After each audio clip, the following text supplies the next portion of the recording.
ज़्यादा अफरा तफरी मची हुई है।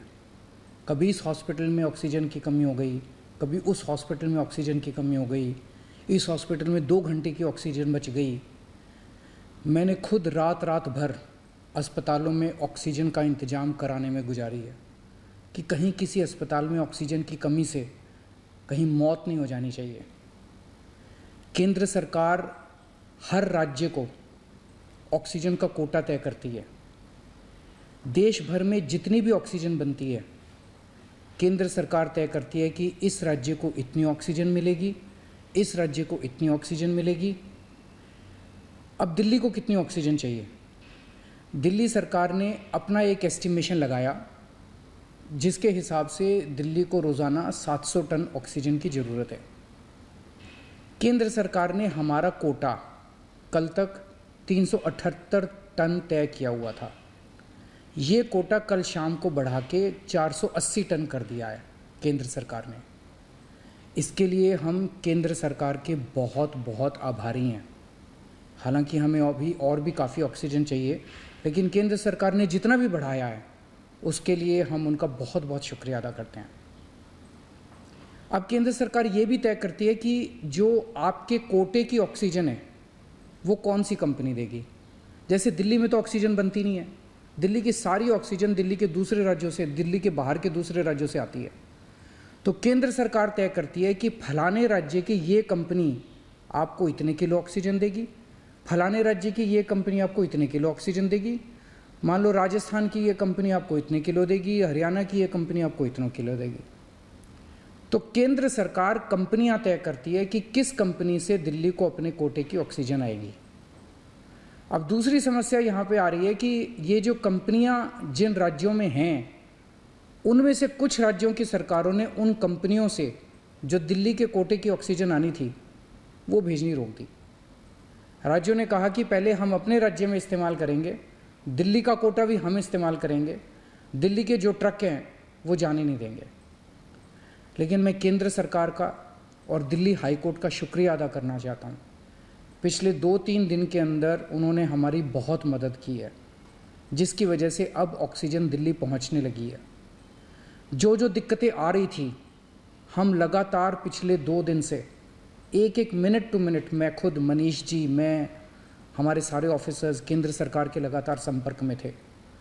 परसों रात को मुझे याद है जब जीटीबी हॉस्पिटल में वहाँ का ट्रक एक पड़ोसी राज्य से चलना था पर वो चला नहीं, जीटीबी ऑक्सीजन में आनी थी ऑक्सीजन, तो एक केंद्रीय मंत्री को हमने फ़ोन किया और उन्होंने तुरंत वहाँ पे बात करके उस ट्रक को वहाँ से छुड़वाया।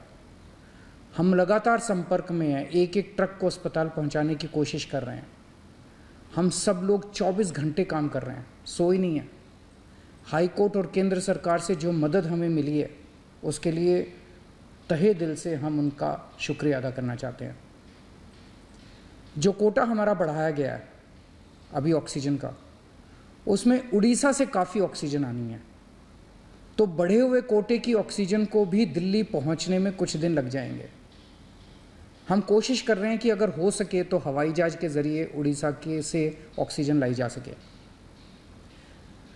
जब हमने लॉकडाउन लगाया था, मैंने आपको बोला था कि ये 6 दिन का जो लॉकडाउन है, ये 6 दिन हम आराम नहीं करने वाले, हम 24 घंटे काम करेंगे। इन 6 दिनों को हम इस्तेमाल करेंगे दिल्ली के हेल्थ इंफ्रास्ट्रक्चर को और सुदृढ़ करने के लिए।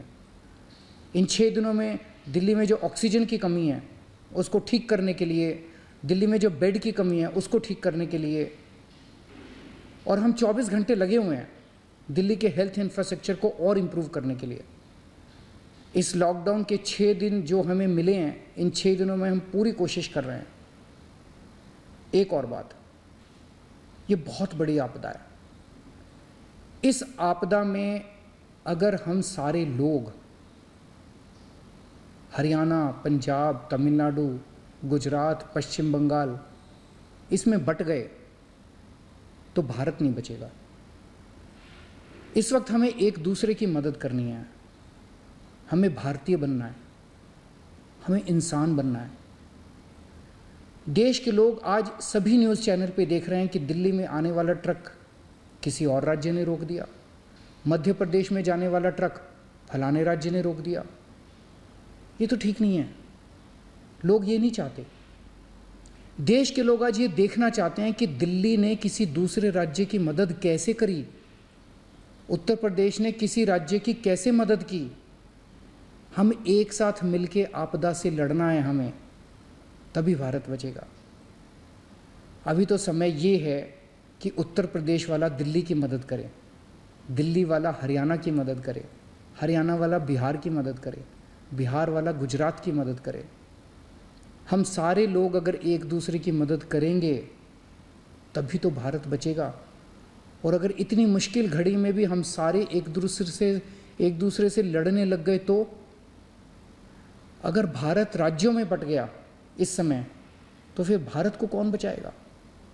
मेरी सारी नागरिकों से अपील है, सारी सरकारों से अपील है कि आइए मिलके एक होके लड़ते हैं।